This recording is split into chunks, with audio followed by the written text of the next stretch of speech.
হযরত ঈসা আলাইহিস সালাতু ওয়াস সালাম, তাকে আল্লাহ তাআলা মুজিজা দিয়েছিলেন, কবর থেকে মুর্দা মানুষকে জিন্দা করে দেখাইতে পারতেন। সুবহানাল্লাহ। একদিন হযরত ঈসা নবী আলাইহিস সালাতু ওয়াস সালাম তার জমানার একদম পুরাতন একটা কবরস্থানের পাশ দিয়ে রওনা করলেন। ঈসা নবীর উম্মতরা জিজ্ঞাসা করলেন, ও নবী ঈসা, আমরা তোমার হাতে হাত দিয়া কালেমা পড়ে মুসলমান হইতে পারি, আমাদের একটা শর্ত আছে, যদি এই কবরস্থান থেকে কোন মুর্দাকে জিন্দা করে দেখাইতে পারো তাহলে আমরা তোমার হাতে হাত দিয়া কালেমা পড়ে মুসলমান হয়ে যাব।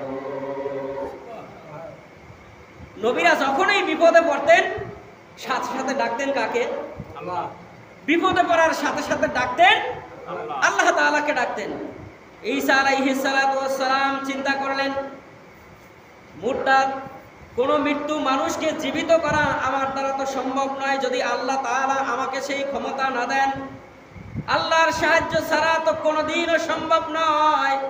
হযরত ঈসা নবী সিজদায় পড়ে গেলেন। সিজদার মধ্যে তিনি আল্লাহর সাহায্য চাইলেন, বললেন, আল্লাহ, তোমার বান্দারা আমাকে এমন একটা শর্ত দিয়েছে মুসলমান হওয়ার জন্য, ও আল্লাহ, এই ক্ষমতা তো আমার নাই, তুমি যদি আমাকে সাহায্য না করো তাহলে তো আমি তাদের কাছে এই মুজিজাটা আমি দেখাইতে পারবো না। আল্লাহ রাব্বুল আলামিন অর্ডার করলেন, ঈসা, তুমি আমি আল্লাহর নাম নিয়া ওই কবরস্থানের দিকে ইশারা দিয়া ডাক দাও, সঙ্গে সঙ্গে কবর থেকে আমার বান্দা জেগে উঠবে। হযরত ঈসা আলাইহিস সালাতু ওয়াস সালাম সিজদা থেকে মাথা উঠালেন। মাথা উঠায়া কবরস্থানের দিকে আঙ্গুল ইশারা করে বললেন, কুম বিইজনিল্লাহ, ও কবরের মানুষ, আল্লাহর হুকুমে জিন্দা হয়ে যাও। কবর থেকে একজন মানুষ হাসতে হাসতে একজন মানুষ উঠল। উঠেই হযরত ঈসা নবীকে সালাম দিলেন, আসসালামু আলাইকুম। ও চাচা ঈসা। কি বললেন? চাচা। হযরত ঈসা নবী আলাইহিস সালাতু ওয়াস সালাম আশ্চর্য হয়ে গেলেন। ওই যুগের মানুষরা বললেন যে এই কবরস্থানটা হাজার হাজার বছর পূর্বের কবরস্থান। হযরত ঈসা নবী জিজ্ঞাসা করলেন, সালামের উত্তর দেওয়ার পরে জিজ্ঞাসা করলেন, বাবা তুমি কে? তুমি আমাকে চাচা বললা, কারণটা কি? এবার ওই ব্যক্তি যিনি হাসতে হাসতে সালাম দিয়া কবর থেকে উঠলেন, তিনি বললেন, চাচা, শুধু আমার সালামই নয়, আমার বাবার পক্ষ থেকেও আপনি সালাম গ্রহণ করেন। ঈসা নবী সালাম গ্রহণ করলেন। এবার ঈসা নবী আলাইহিস সালাতু ওয়াস সালাম ব্যক্তিকে জিজ্ঞাসা করলেন, বাবা তুমি কে? এবার কবর থেকে উত্তোলিত ব্যক্তি তিনি হযরত ঈসা আলাইহিস সালাতু ওয়াস সালামকে বললেন, চাচা জান, আমার বাবার নাম হলো হযরত নূহ আলাইহিস সালাতু ওয়াস সালাম। আমার বাবার নাম হযরত নূহ আলাইহিস সালাতু ওয়াস সালাম জমানার বড় পয়গম্বর ছিলেন। আমি হলাম তার সন্তান হযরত সাম আলাইহিস সালাতু ওয়াস সালাম। নবীর সন্তান নবীকে চিনবে না, নবী নবীকে চিনবে না, এটা কেমন করে হয়? এবার সাম আলাইহিস সালাতু ওয়াস সালাম হযরত ঈসা আলাইহিস সালাতু ওয়াস সালামকে বললেন, চাচা জান, আমার বাবার ইন্তেকালের সময় আমার বাবা আমাকে ওসিয়ত করে আপনাকে সালাম জানিয়ে গিয়েছেন আর বলে গেছেন, ও সন্তান সাম, ৪,৫০০ বছর পরে বনি ইসরাইলে একজন নবী আসবে, নাম হবে ঈসা। সুবহানাল্লাহ। কয় বছর পরে? ৪,৫০০ বছর পরে বনি ইসরাইলে একজন নবী আসবেন, জামানার বড় পয়গম্বর হবেন তিনি, তার নাম হবে ঈসা। ও সন্তান, তোমার সঙ্গে তার দেখা হবে, তোমার সঙ্গে তার দেখা হবে, তুমি আমার পক্ষ থেকে আমার ভাই ঈসাকে সালাম জানায় দিও। এবার সাম আলাইহিস সালাতু ওয়াস সালাম বললেন, চাচা জান, এই কথা ৪,৫০০ বছর আগে আমার বাবা আমাকে বলে গিয়েছেন, এই জন্য এই কবরস্থানের পাশে আল্লাহ রাব্বুল আলামিন আপনাকে নিয়ে এসেছে। ঈসা আলাইহিস সালাম কিন্তু এমনি এমনি যায় নাই, এটা হযরত ঈসার মুজিজা। এবার হযরত ঈসা আলাইহিস সালাতু ওয়াস সালাম জিজ্ঞাসা করলেন, বাবা তুমি কবরের জগতের কিছু একটা আমাদেরকে শোনাও। এবার ঈসা নবীকে হযরত সাম আলাইহিস সালাতু ওয়াস সালাম বললেন, চাচা কবরের কথা শুনবেন, মৃত্যুর কথা শুনবেন আপনি। ঈসা নবী আলাইহিস সালাতু ওয়াস সালামকে সাম আলাইহিস সালাতু ওয়াস সালাম বলতে লাগলেন, চাচা যান, মৃত্যুর সময় যখন আমার হয়েছিল, আজরাইল যখন আমার জান কবজ করতেছিল, ও চাচা যান, আমার আঙ্গুল দিয়া আমার শরীরের আজরাইলের আঙ্গুলগুলো আমার শরীরের মধ্যে রূহ বের করার জন্য চাপতেছিলেন। শুধু আমার আজরাইলের আঙ্গুল দিয়া আমার শরীরটাকে গুতায়া যখন আমার রূহটা বের করতেছিল, ওই সময় রূহ বের করার সময় যখন আজরাইল যখন আমার রূহটাকে আঙ্গুল দিয়া টেনে যখন বের করেছিল, তাতে যে কষ্ট আমার অনুভূত হয়েছে, যেই ভয় আমি পেয়েছিলাম, আজও আমার ৪,৫০০ বছর মৃত্যুর আগে মৃত্যুর সেই ভয় আমার শরীর থেকে এখনো যায় না। সেই যে কাঁপা আমার শুরু হয়েছে শরীরে রূহ বাইর করার সময়, আজরাইলের টানের সময় আমার শরীরে যে ভয় পেয়েছে, কাঁপনি শুরু হয়েছিল, সেই ভয়টা আমার এখনো যায় নাই। আল্লাহ নবী হযরত ঈসা আলাইহিস সালাতু ওয়াস সালাম সাম আলাইহিস সালাতু ওয়াস সালাম ঈসা নবীকে বললেন, চাচা যান, তাহলে আরো শুনেন, একটা জিন্দা ছাগল যদি গাছের সঙ্গে টানাইয়া উপরের থেকে যদি চামড়াকে খসে দেওয়া হয়, চামড়াকে যদি ছিলা হয়, জবেহ না করে জেতা অবস্থায় ছিলাইলে যতটুকু কষ্ট, মৃত্যুর যন্ত্রণা তার চাইতেও বেশি কষ্ট। আল্লাহর নবী সাল্লাল্লাহু আলাইহি ওয়াসাল্লাম যখন ইন্তেকাল করবেন, আল্লাহর নবীজির কাছে আজরাইল চলে আসলেন। আজরাইলের আগে আল্লাহর নবীজির সামনে হযরত জিবরাইল আলাইহিস সালাতু ওয়াস সালাম আসলেন। আয়েশা সালাম দিলেন। আল্লাহর নবীজির ইন্তেকালের 3 দিন আগ থেকেই তিনি অসুস্থ ছিলেন, প্রচন্ড জ্বর ছিল তার শরীরে, বারবার তিনি জ্ঞান হারায় ফেলতেন আল্লাহর নবীজি। এমত অবস্থায় আজরাইল আল্লাহর নবীজির কাছে আসলেন। জিবরাইল আল্লাহর নবীজিকে বললেন, ইয়া রাসূলুল্লাহ, ইয়া হাবিবাল্লাহ, আমার পক্ষ থেকে সালাম গ্রহণ করেন। ইয়া রাসূলুল্লাহ, ইয়া হাবিবাল্লাহ, আপনার শরীরের অবস্থাটা এখন কি? আল্লাহ রাব্বুল আলামিন আপনার অবস্থা জানার জন্য আমাকে দুনিয়ায় পাঠাইছেন, আপনার কাছে বলেন। এবার আল্লাহর নবীজি সাল্লাল্লাহু আলাইহি ওয়াসাল্লামকে জিবরাইল বললেন, আল্লাহর নবীজি জিবরাইলকে বললেন, জিবরাইল রে, আমার অবস্থা বেশি ভালো নয়, আমার প্রচন্ড জ্বর, শরীরগুলো ব্যথা হয়ে গিয়েছে, অনেক কষ্ট হয়। ও জিবরাইল, আমার মনে হয় আমি আর দুনিয়ায় বেশি সময় বাঁচবো না, বেশি সময় আর আমি থাকবো না রে জিবরাইল। আল্লাহ নবী সাল্লাল্লাহু আলাইহি ওয়াসাল্লামকে জিবরাইল বললেন, ইয়া রাসূলুল্লাহ, আজকে আমার সঙ্গে একজন ফেরেশতা, আমি নতুন একজন ফেরেশতা নিয়ে এসেছি, নাম হলো তার আব্দুল মালিক। ওই ফেরেশতা 1 লক্ষ ফেরেশতার লিডার, তাকে নিয়ে আমি আপনার দরজায় এসেছি। আপনি যদি অনুমতি দেন, তিনি আপনার ঘরের মধ্যে ঢুকবেন। শুধু ইয়া রাসূলুল্লাহ এটাই নয়, ওই মালিক ফেরেশতার সঙ্গে যেই 1 লক্ষ ফেরেশতা আছে, 1 লক্ষ ফেরেশতার প্রত্যেকের সঙ্গে আরো 1 লক্ষ করে ফেরেশতা আছে। সুবহানাল্লাহ। মালিক ফেরেশতার সঙ্গে যে 1 লক্ষ ফেরেশতার লিডার হলেন মালিক ফেরেশতা, ওই 1 লক্ষ ফেরেশতাদের এক একজন ফেরেশতার সঙ্গে আরো 1 লক্ষ করে ফেরেশতার লিডার হলেন তারা আপনার দরজায় এসেছেন। আল্লাহ নবীজি বললেন, আজরাইল রে, কেন আজকে এই মুহূর্তে আমার বাড়িতে এসেছে? আল্লাহর নবীজিকে জিবরাইল বললেন, ইয়া রাসূলুল্লাহ, আল্লাহ রাব্বুল আলামিন আপনার এই অবস্থা জানার জন্য আমাদেরকে আপনার ঘরে পাঠিয়েছে। এবার আল্লাহ নবীজিকে হযরত জিবরাইল বলেন, ইয়া রাসূলুল্লাহ, শুধু তাই নয়, আপনি যদি অনুমতি দেন, আপনি অনুমতি দিলে আজকে আরেকজন নতুন ফেরেশতা আমি আপনার ঘরের দরজায় নিয়ে এসেছি। যার নাম হলো মালাকুল মউত। আল্লাহ নবীজিকে বললেন, মালাকুল মউত আপনার ঘরের দরজায় দাঁড়ানো, আপনি অনুমতি দিলে তিনি ঘরে ঢুকবেন, আর অনুমতি না দিলে তাকে ফেরত যাওয়ার জন্য বলা হয়েছে। এবার আল্লাহর নবীজি সাল্লাল্লাহু আলাইহি সাল্লাম জিবরাইলকে বললেন, জিবরাইল রে, যদি আমি অনুমতি না দেই? হযরত জিবরাইল বললেন, আল্লাহ তাআলা আজরাইলকে ফেরত যাওয়ার জন্য বলেছেন, আর আমাকে আপনার জন্য দুইটা কথা নিয়ে পাঠিয়েছেন। আপনি যদি দুনিয়াতে থাকতে চান, আল্লাহ রাব্বুল আলামিন কিয়ামত পর্যন্ত আপনাকে থাকার অনুমতি দিয়া দিবেন। আর যদি আপনি চলে যেতে চান, তাহলে আজরাইল আপনার ঘরে ঢুকবে, তারপরে আপনি আল্লাহর সঙ্গে আল্লাহর দিদার আপনার নসিব হয়ে যাবে।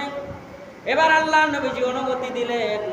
হযরত আজরাইল যখন ঘরের মধ্যে ঢুকলো, আজরাইল ঘরের মধ্যে ঢোকার পরে আল্লাহ নবীজিকে সালাম করলেন। আল্লাহ নবীজিকে সালাম দিলেন আজরাইল। আল্লাহ নবীজির কাছে যায় বসলেন, খোঁজ খবর নিলেন। আল্লাহ নবীজির রূহ কবজ করার জন্য যখন আজরাইল বুকের উপর হাত রাখলেন, আজরাইল যখন হাত রাখলেন, আজরাইলকে আল্লাহ নবীজি বললেন, আজরাইল রে, তুমি হাত রেখেছো না উহুদ পাহাড়টা তুমি আমার বুকের উপর রেখেছো? এবার আজরাইল বললেন, ইয়া রাসূলুল্লাহ, ইয়া হাবিবাল্লাহ, আদম সফিউল্লাহ আলাইহিস সালাতু ওয়াস সালাম থেকে শুরু করে এই পর্যন্ত যত নবী, যত রাসূল, যত মানুষের জান আমি কবজ করেছি, আপনার মতন সহজভাবে জান কবজ আমি কাউকে করি না। এবার আল্লাহ নবীজি আজরাইলকে বললেন, আজরাইল, আমার এত সহজ মৃত্যুটা যদি এত কঠিন হয়, এত ওজন হয়, এত যন্ত্রণার হয়, তাহলে আমার উম্মতের না জানি আরো কত যন্ত্রণা হবে রে আজরাইল। তুমি আমারে ওয়াদা দাও ও আজরাইল, আমার উম্মতের সমস্ত যন্ত্রণা তুমি আমার রূহ কবজের মধ্য দিয়ে তুমি আদায় করে নাও। আমার উম্মতের রূহ কবজ করার সময় আমার উম্মতকে তুমি কষ্ট দিবা না, তুমি এই ওয়াদাটা দাও। এবার আজরাইল বললেন, ইয়া রাসূলুল্লাহ, ইয়া হাবিবাল্লাহ, আমি আপনাকে এই ওয়াদা দিতে পারলাম না, তবে আমি আপনার উম্মতের জন্য একটা সুসংবাদ দিচ্ছি। ইয়া রাসূলুল্লাহ, আপনার উম্মত যদি দৈনিক 5 ওয়াক্ত নামাজ জামাতের সাথে আদায় করে, ফরজ নামাজ আদায় করার পরে কোরআনুল কারীমের 255 নম্বর আয়াত, কোরআনুল কারীমের সূরা বাকারার 255 নম্বর আয়াত যদি তেলাওয়াত করে, 255 নম্বর আয়াত তেলাওয়াত করে যদি ফরজ নামাজের সালাম ফিরানোর পরে এই আয়াতে কারিমা যদি তেলাওয়াত করে, মায়ের কোলে সন্তান দুধ পান করতে করতে যেইভাবে ঘুমিয়ে যায়, মা টের পায় না, মা বুঝতে পারে না সন্তান কোন সময় ঘুমিয়ে গিয়েছে।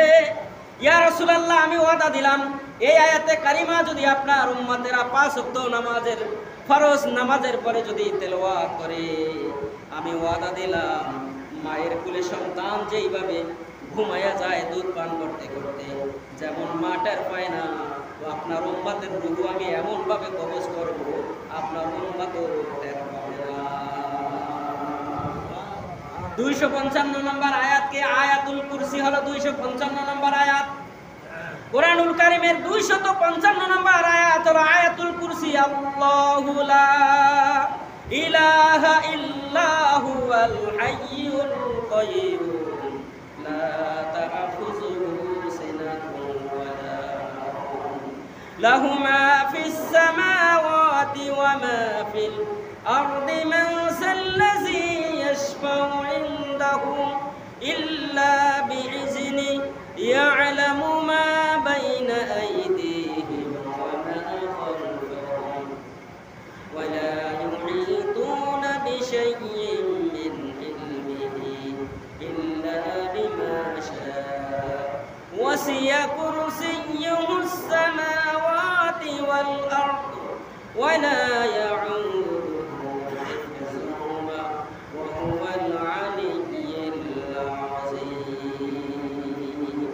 আল্লাহু আকবার।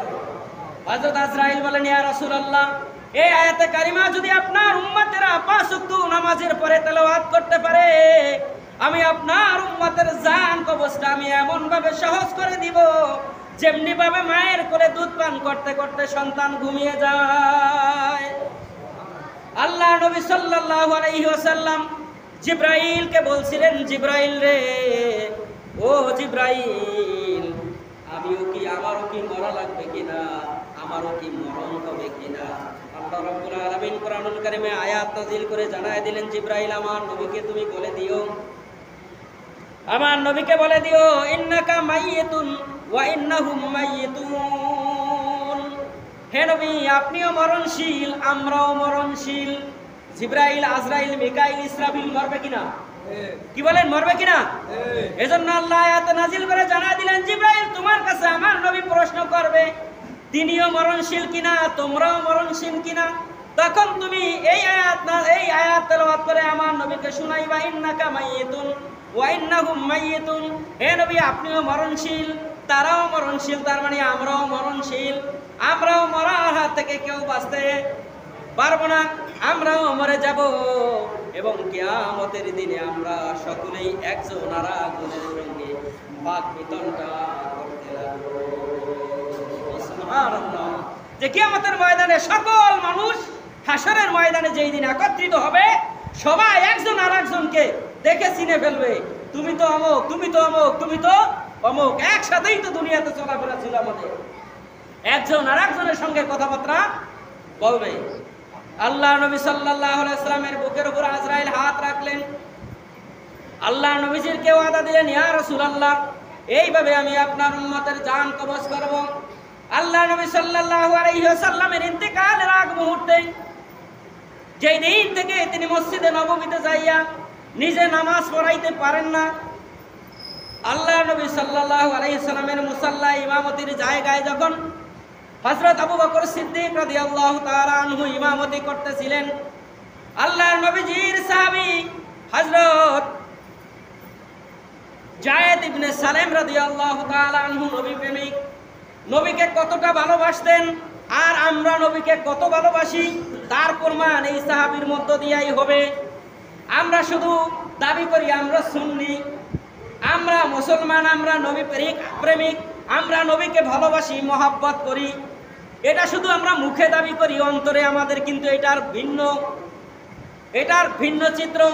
যদি নবীকেই ভালোবাসতাম, নবীকেই যদি মহাব্বত করতাম, নিঃসন্দেহে এখন ভারতের জমিনে নাস্তিকেরা, কাফেররা, হিন্দুরা আমার নবীকে গালি দিয়েছে। কোথায়? একদিনে তো আপনার জবান থেকে নবীর পক্ষে কথা হলো না। তাহলে আপনি কিসের নবী প্রেমিক? আপনি কিসের নবীওয়ালা? কিসের নবীকে আপনি ভালোবাসেন? একটা প্রমাণও তো আপনি দেখাইতে পারলেন না। আর যদি দাবি করেন আপনি নবীর ভালোবাসায় আপনি পাগল হয়ে গেছেন গা, এটা সত্য না মিথ্যা কথা? এটা মিথ্যা কথা হবে কিনা? মিথ্যা কথাই হবে। হযরত যায়েদ ইবনে সালেম রাদিয়াল্লাহু তাআলা আনহু, আল্লাহর নবী সাহাবী যখন দেখলেন আল্লাহর নবীজির নামাজের মুসাল্লায় হযরত আবু বকর সিদ্দিক রাদিয়াল্লাহু তাআলা আনহু নামাজ পড়াইতেছেন, তার মধ্যে বুঝ চলে এসেছে, তিনি বুঝে গেছেন তার মধ্যে আর বুঝ বাকি রইল না। আল্লাহর নবীজি আর মসজিদে আসতে পারবেন না, তিনি বুঝি আমাদের থেকে বিদায় নিয়ে চলে যাচ্ছেন, দুনিয়ার মায়া ত্যাগ করে ওই পরপারের জগতে আল্লাহর দিদার বুঝি নসিব হয়ে যাচ্ছে। হযরত যায়েদ ইবনে সালেম মা অবৃদ্ধ মানুষ, বাবা অবৃদ্ধ মানুষ, সন্তান কতগুলো আছে, স্ত্রী পুত্র পরিজন আছে, উপার্জন করার, কামাই করার মতো একাই মাত্র তিনি, বিশাল সংসার, কাজ করলে সংসার চলে, কাজ না করলে সংসার চলে না। এই অবস্থায় আল্লাহ নবীজির প্রেমে পাগল হইয়া মসজিদে নববীর থেকে আল্লাহ নবীজির ঘরের পাশে চলে আসলেন। তিনি আল্লাহ নবীজির সান্নিধ্য সেরে যাইতে চান না, তিনি যাচ্ছেন না, শুধু কান্না করতেছে না আর কাঁদতে আছেন, শুধু কাঁদতেছে না আর কাঁদতে আছেন। আল্লাহ নবীজির যখন জ্ঞান ফিরিল, হযরত আবু বকর বললেন, ইয়া রাসূলুল্লাহ, ইয়া হাবিবাল্লাহ, আপনার সালেম তো আপনার ঘর থেকে যাচ্ছে না, ওইদিকে মা বাবা, ছেলে সন্তান, স্ত্রী পুত্র না খেয়ে বাড়িতে ছটফট করতেছে, ক্ষুধার যন্ত্রণায় তারা ছটফট করতেছে। ইয়া রাসূলুল্লাহ, আপনি একটু বলেন সে যেন বাড়িতে যায়, কিছু খাবার দাবার যেন কাজকর্ম করে তাদের কাছে দিয়ে আসে। এবার আল্লাহ নবীজির কথা শুনাইয়া হযরত আবু বকর বললেন, সালেম, আল্লাহ নবীজি বলছেন তিনি সুস্থ আছেন, তুমি একটু বাড়িতে যাও, বাড়িতে যাও, বাড়িতে যে কাজ করে তাদের জন্য একটু খাবারের ব্যবস্থা করে দাও। আল্লাহ নবীজির কথা শুনে হযরত সালেম রাদিয়াল্লাহু তাআলা আনহু বাড়িতে চলে গেলেন। যায়েদ ইবনে সালেম রাদিয়াল্লাহু তাআলা আনহু বাড়িতে যাইয়া সকালবেলা আরেকজনের কাজ করার জন্য খেজুর গাছে যখন উঠলেন খেজুর পাড়তে, এই খেজুরের কাজ করাই ছিল তার কর্ম। খেজুর পেরে পেরে মালিককে দিতেন বদলা হিসাবে, এটাই ছিল তার কর্ম। তিনি যখন খেজুর গাছে উঠলেন, খেজুরের গাছের নিচ দিয়া কে যেন বলতে যাচ্ছে, কে যেন দৌড়াচ্ছে আর কাঁদতেছে, সালেম, ও যায়েদ ইবনে সালেম, তুমি খেজুর পাড়তেছো। ওইদিকে আল্লাহ নবীজি দুনিয়ার মায়া ত্যাগ করিয়া আল্লাহর সঙ্গে তার দিদার নসিব হয়ে গেছে। হযরত যায়েদ ইবনে সালেম রাদিয়াল্লাহু তাআলা আনহু ধৈর্য ধরতে পারেন নাই, গাছ থেকে নামবেন এই সময়টুকু তিনি অপেক্ষা করতে পারেন নাই। হযরত যায়েদ ইবনে সালেম রাদিয়াল্লাহু তাআলা আনহু আল্লাহু আকবার বলে চিৎকার দিয়ে হাতে যেই খেজুরের ডাগা ধরা ছিল, গাছ ধরা ছিল, ছেড়ে দিলেন, মাটিতে পড়ে গেলেন হযরত যায়েদ ইবনে সালেম। আল্লাহ রাব্বুল আলামিন আজরাইলকে পাঠিয়ে দিলেন তার কাছে। আল্লাহর নবীর সাহাবী হযরত যায়েদ ইবনে সালেম রাদিয়াল্লাহু তাআলা আনহু চিৎকার দিয়ে বললেন, আল্লাহ, যেই চোখ দিয়ে আমি আমার রাসূলকে আর জিন্দা দেখতে পারবো না, যেই চোখ দিয়ে আমার রাসূলকে আমি জিন্দা দেখতে পারবো না, ও আল্লাহ, সেই চোখ আমার দরকার নাই, তুমি আমার চক্ষুটা অন্ধ করে দাও আর আমাকে এখান থেকেই তুমি চিরবিদায় দিয়ে দাও। আল্লাহ, আমার আর চোখের দরকার নাই, যেই রাসূলকে দেখার জন্য ঘরের মধ্যে ছিলাম, রাসূলের বাড়িতে ছিলাম, আমাকে পাঠায় দিয়া রাসূল জনমের মতো দুনিয়া থেকে বিদায় হয়ে গেলেন। এই চোখ দিয়ে আমি আর রাসূলকে মৃত্যু দেখতে চাই না। আল্লাহ, তুমি আমার চক্ষুটা অন্ধ করে দাও। আল্লাহ রাব্বুল আলামিন দোয়া কবুল করে নিলেন। যায়েদ ইবনে সালেম রাদিয়াল্লাহু তাআলা আনহু অন্ধ হয়ে গেলেন। আল্লাহ তাআলা তাকে দুনিয়ার থেকে নিয়ে গেলেন। আল্লাহ রাব্বুল আলামিন বলেছেন, কিয়ামতের দিন সর্বপ্রথম যেই সকল অন্ধ মানুষ দুনিয়ায় আছে, যে সকল অন্ধ মানুষ দুনিয়ায় ছিল, তাদের মধ্যে কিয়ামতের ময়দানে সর্বপ্রথম আমি আমার নবীর পাগল, নবী প্রেমিক যায়েদ ইবনে সালেমকে চোখ দিয়া আমার নবীর সঙ্গে হাসরের ময়দানে সাক্ষাৎ করায় দিব। দুনিয়াতে যত মানুষ অন্ধ আছে, এই অন্ধ মানুষকে কিয়ামতের ময়দানে আল্লাহ সর্বপ্রথম চোখ দিবেন কাকে? নবীর জন্য যিনি পাগল হয়ে যিনি মৃত্যুবরণ করেছিলেন, যার জন্য যেই নবীর পাগল হওয়ার কারণে, নবী প্রেমিক হওয়ার কারণে যে আল্লাহর কাছে চোখ অন্ধ করার জন্য আল্লাহর কাছে মিনতি করেছিলেন, সেই যায়েদ ইবনে সালেমকে কিয়ামতের ময়দানে আল্লাহ তাআলা সর্বপ্রথম চক্ষু দান করবেন এবং আমার আপনার নবীর সঙ্গে তিনি দেখা করায় দিবেন। সুবহানাল্লাহ। এই ছিল নবীর পাগল।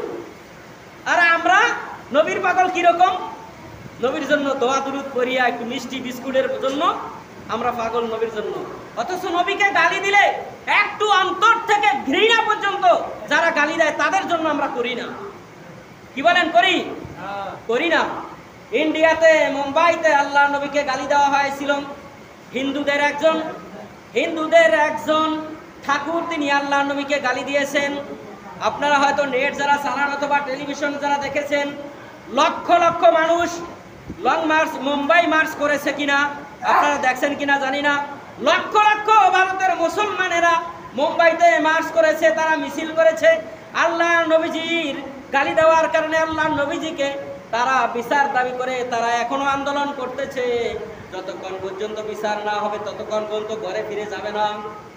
মরে যায় রোডে, মরে যায় ময়দানে, মরে যাবে, শহীদ হয়ে যাবে, কিন্তু আল্লাহ নবীর বিচার না হওয়া পর্যন্ত, কাফেরদের বিচার না হওয়া পর্যন্ত তারা ঘরে ফিরবে না। কয়দিন আপনি আমি আল্লাহ নবীজির পক্ষে কথা বলছি বলি নাই? শাহবাগে আল্লাহ নবীজির সম্পর্কে গালি দেওয়া হয়েছিল, আল্লাহকে গালি দেওয়া হয়েছিল, আপনারা মনে হয় জানেন। ওই যে ইমরান সরকার নামে একজন জানোয়ার, একজন কুলাঙ্গার, একজন নাস্তিক, শাহবাগের ডাক ছিল, আর মিছিল করছিল, আল্লাহ নবীকে গালি দিছিল। আলেমরা যখন প্রতিবাদ করেছিল, জেলে ঢুকাইছিল আলেমদেরকে, মনে আসেনি? মনে আছে আপনাদের?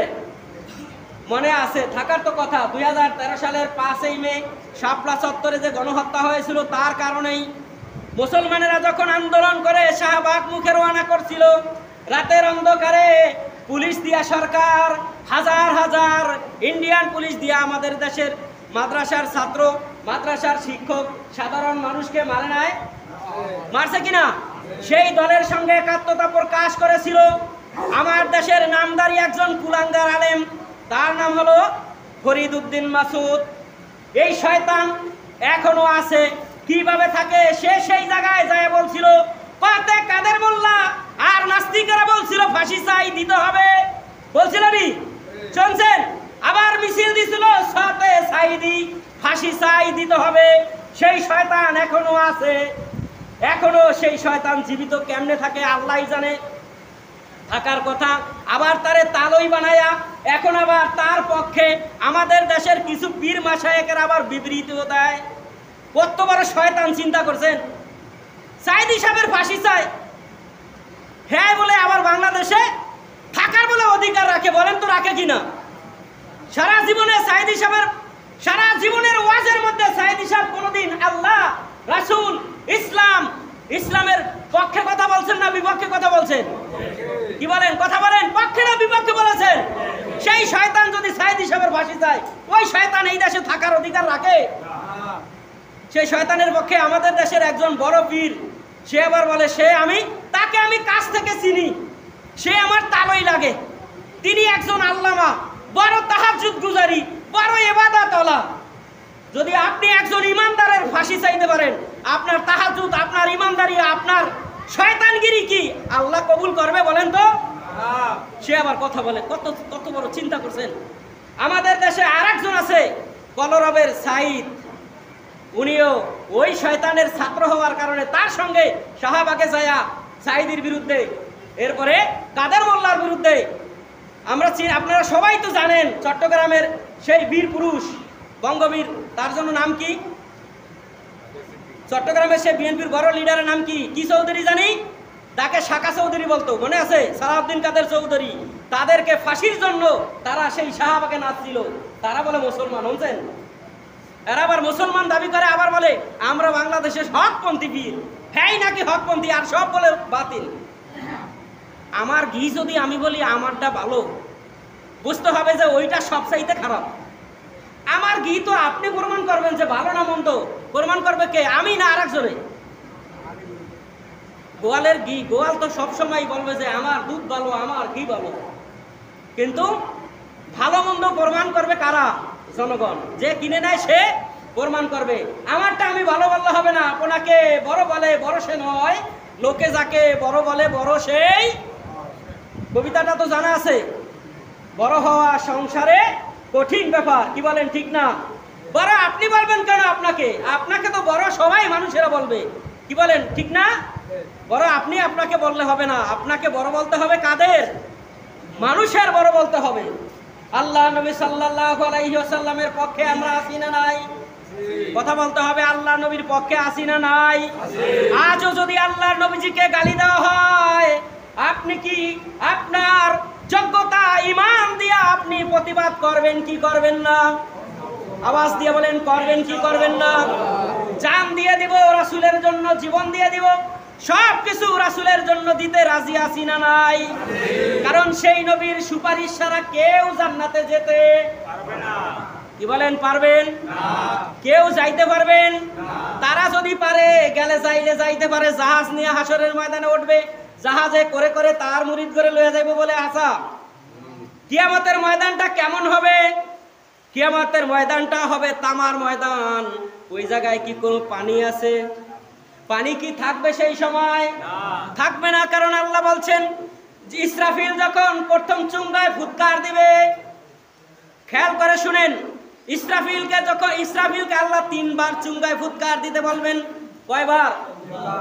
3 বার চুঙ্গায় ফুৎকার দেওয়া হবে। প্রথম ফুৎকার যখন ইসরাফিল দিবেন, ওই চুঙ্গার ফুৎকারের কারণে পৃথিবীর যত প্রাণী আছে, যত গাছপালা আছে, যত তরুলতা আছে, সবগুলো শেষ হয়ে যাবে।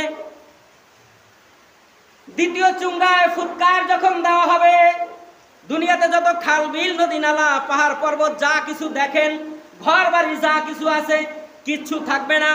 সবগুলো একবল সমতল ভূমিতে পরিণত হয়ে যাবে। সুবহানাল্লাহ কইলেন না? প্রথম ফুৎকারে দুনিয়ার প্রাণী সব শেষ। মানুষ, গরু, ছাগল, হাঁস, মুরগি যা কিছু আছে সব কি শেষ। দ্বিতীয় ফুৎকার যখন ইসরাফিল দিবেন, দ্বিতীয় ফুৎকারের পরে ঘর বাড়ি তরুলতা গাছ গাছারি পাহাড় পর্বত যা আছে, এক ফুৎকারে সবগুলো সমতল জমিন হয়ে যাবে। কোনো সাগর থাকবে না, কোনো পাহাড় থাকবে না, কোনো নদী থাকবে না, কোনো নালা থাকবে না, কোনো পুকুর থাকবে না, সব কি হবে? সমান হয়ে যাবে। তৃতীয় ফুৎকার যখন হবে, ওই সময় মানুষগুলো কবর থেকে পিঁপড়ার মতো লাইন দিয়ে ওঠা শুরু করবে। যারা আদম থেকে শুরু করে কিয়ামত পর্যন্ত যত মানুষ মারা গেছে, সকল মানুষগুলো কিয়ামতের ময়দানে উঠা শুরু করবে। এখন বলেন, আপনি জাহাজ পাবেন কোথায় সেই সময়? আপনি কি মাটির উপর দিয়া মরুভূমি দিয়ে জাহাজ চালাবেন? কত বড় খারাপ কথা, কত বড় ধোঁকাবাজি মানুষদেরকে তারা দেখায়, আর বলে যে আমরা কিয়ামতের ময়দানে জাহাজে করে আমাদের সবাই লয়ে যাবে। নাউজুবিল্লাহি মিন যালিক। কিয়ামতের ময়দানে জাহাজ পাবেন কই? সকল মানুষ বলবে ইয়া নাফসি ইয়া নাফসি। বলবে কি বলবে না? আদম বলবে ইয়া নাফসি ইয়া নাফসি, ও আল্লাহ আমারে বাঁচাও, আমারে বাঁচাও। তুমি আমাকে জান্নাতে রাখছিলা আর বলছিলা লা তাকরাবা হাযিহিশ শাজারা ফাতাকুনা মিনাজ জালিমিন। ও আদম, ও হাওয়া, জান্নাতে থাকো আর আমার দেওয়া নিয়ামতগুলো জান্নাত থেকে খাও। ওই গাছের নিকটে যাও না, ফল খাও না। যদি খাও তাহলে জালেমদের অন্তর্ভুক্ত হয়ে যাইবা। আল্লাহর নবী হযরত আদম আলাইহিস সালাতু ওয়াস সালাম সেই দিন বলবেন, আমি তো ওই গাছের মামলাকে বসে আছি, আমি তোমাদের কাছে কোনো কাজ করতে পারবো না। হাসরবাসীরা সব আদম নবীর কাছে যাওয়ার পরে আদম নবী বলবেন ইয়া নাফসি ইয়া নাফসি, আমি পারবো না, কারণ আমি তো ওই যে হাযিহিল শাজারা গাছের মামলা খেয়েছি। আল্লাহ আমাকে মাফ করেও দিয়েছেন, কিন্তু এই কিয়ামতের ময়দানে আমার আল্লাহ যদি আমাকে বলেন আদম, আমি তোমাকে ওই জায়গায় যাইতে না বলছিলাম, ওই গাছের ফল খাইতে না বলছিলাম, তুমি আমার কথা ভঙ্গ করে ওই কাজ করেছো, আজকে জবাব দাও। এই ভয়ে আমি আছি। হযরত আদম আলাইহিস সালাম উম্মতদেরকে বলবেন, আমি তোমাদের জন্য কোনো সুপারিশ করতে পারবো না, তোমরা চলে যাও নূহের কাছে। সকল মানুষগুলো হাসরবাসীরা হযরত নূহ আলাইহিস সালাতু ওয়াস সালামের কাছে চলে যাবেন। আমি কিন্তু বানায় কথা বলতেছি না, সব রাসূলের হাদিস থেকে বলতেছি। কোনদিন বাপ মার দাদা দাদির কিস্সা কাহিনী শুনছেন জুমায় এই 2-3 বছরের মধ্যে? আশা করি শোনেন না ইনশাআল্লাহ। যতদিন আল্লাহ বাঁচায় রাখবে কোরআন হাদিসের বাইরে একটা কথা শুনবেনও না। হযরত নূহ আলাইহিস সালাতু ওয়াস সালামের কাছে মানুষেরা চলে যাবে। নূহ আলাইহিস সালাতু ওয়াস সালামকে বলবেন, ও দ্বিতীয় আদি পিতা নূহ, আমাদের জন্য তুমি আল্লাহর কাছে একটু সুপারিশ করো। আমরা হাসরের ময়দানে বিপদে পড়ে গেছি, আমরা এই বিপদ থেকে কেমনে উদ্ধার হব?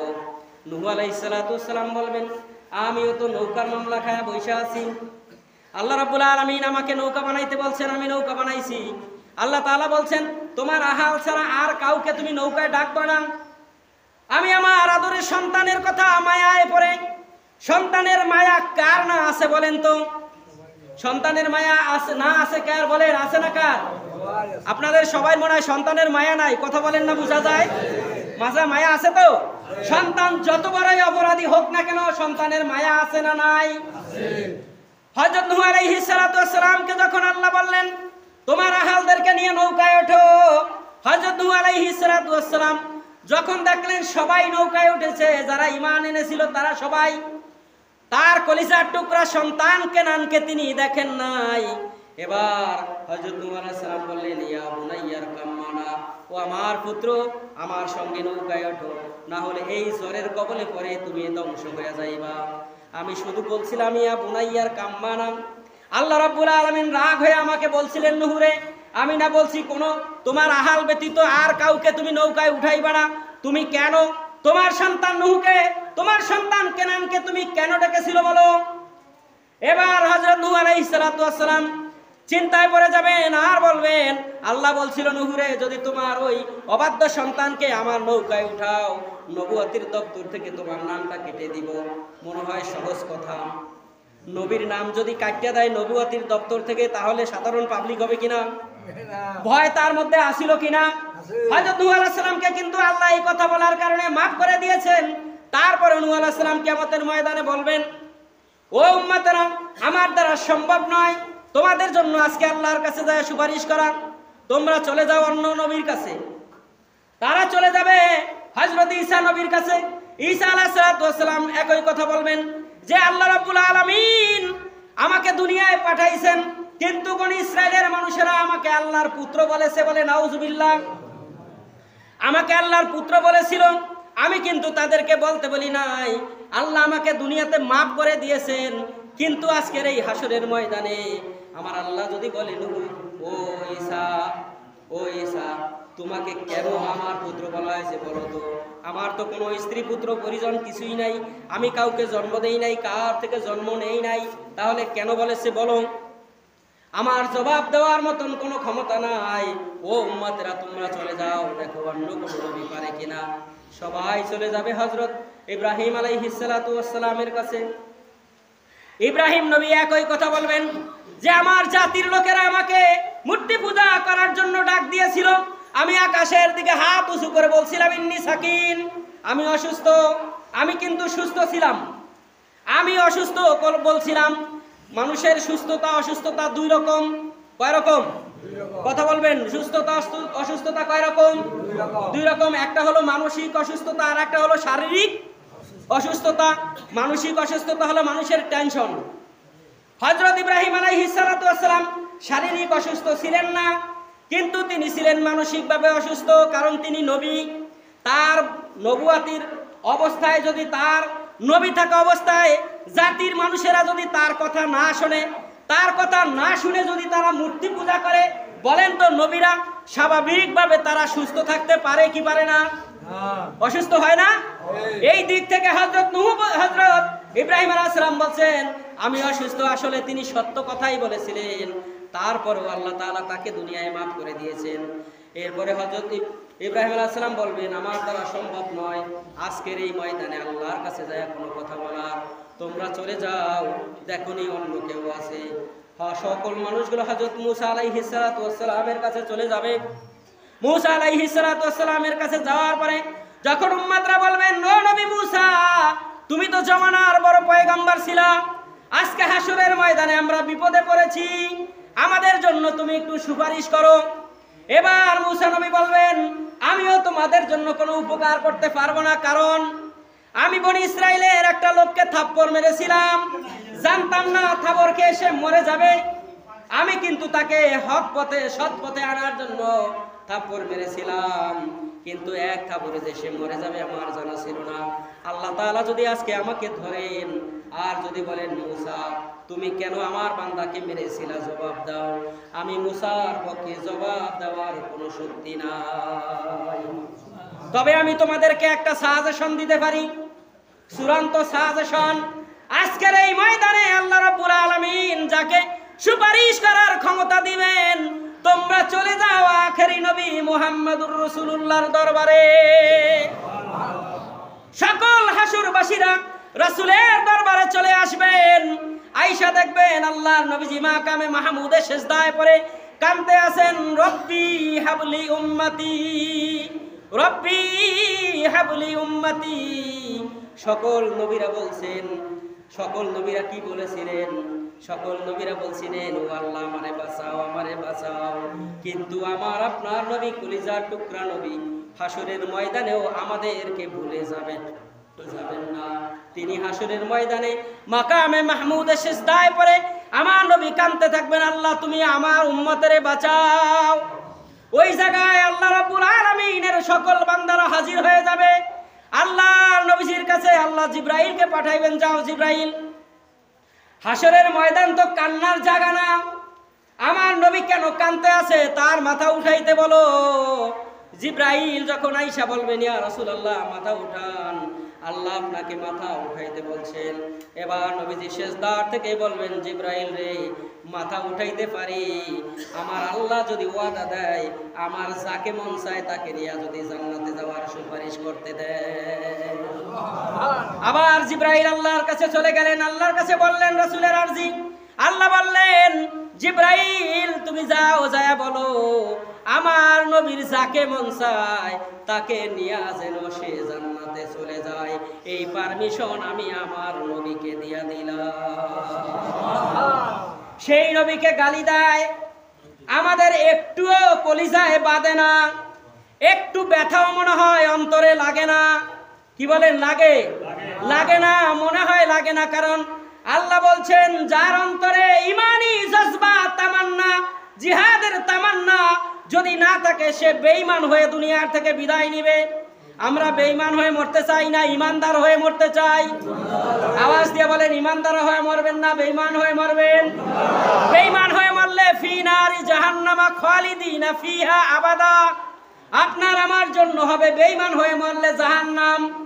আর যদি ইমানদার হয়ে রাসূলের উপর ঈমান এনে তারপর দেখানো পথে যদি চলে ঈমান নিয়ে যদি মরতে পারেন, অবশ্যই আল্লাহ পরকালে আপনাকে আমাকে রাসূলের সুপারিশ দিয়া আল্লাহ জান্নাতুল ফেরদাউস দিয়া দিবে। আল্লাহ তাআলা আমাদেরকে রাসূলের পক্ষে থাকার তৌফিক দান করুক, বলেন আমিন। রাসূলের কিছু হলে, রাসূলকে কেউ গালি দিলে আমরা বসে থাকবো না। রাজি আছেন সবাই? হাত জায়গায় আল্লাহকে দেখান, লিল্লাহে তাকবীর।